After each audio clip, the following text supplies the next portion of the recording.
په بلخ ولایت کې د سنوکر فدراسیون له لوري تېره اونۍ د دغې لوبې د 11 پړاو ټاکنیزې سیالۍ پیل شوې وې چې بالاخره د یو شمېر لوبغاړو په اتلولۍ سره پای ته ورسېدې. د بلخ ولایت د سنوکر فدراسیون رئیس وایي چې له دغو سیالیو موخه د یاد ولایت په کچه د سنوکر د غوره لوبغاړو او استعدادونو پیژندنه ده.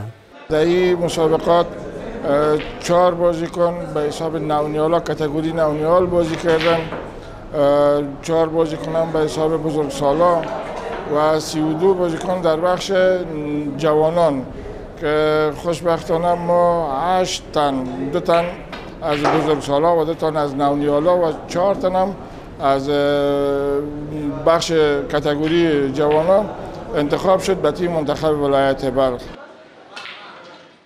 ورته مهال د سنوکر یو شمېر لوبغاړي د دا ډول سیالیو له ترسره کېدو خوښي څرګندوي. دوی دغه سیالۍ د ځوانانو او ورزشکارانو د هڅونې لپاره یو مثبت ګام بولي او د دوام غوښتنه یې کوي.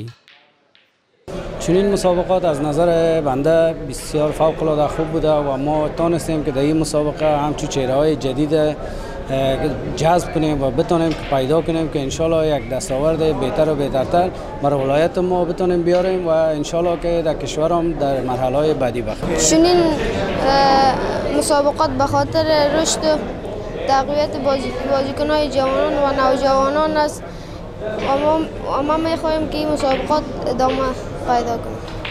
دیگه چنین مسابقات برای رشد جوانان خیلی موثر و مفید است.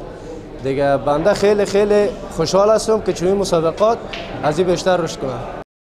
د دې پروګرام په پای کې د بلخ ولایت د سنوکر فدراسیون له لوري هغو ځوانانو او ورزشکارانو ته چې په دغو سیالیو کې ښه ځلیدلي وو یو شمېر ستاینلیکونه او د اتلولۍ کپونه ورکړل شول.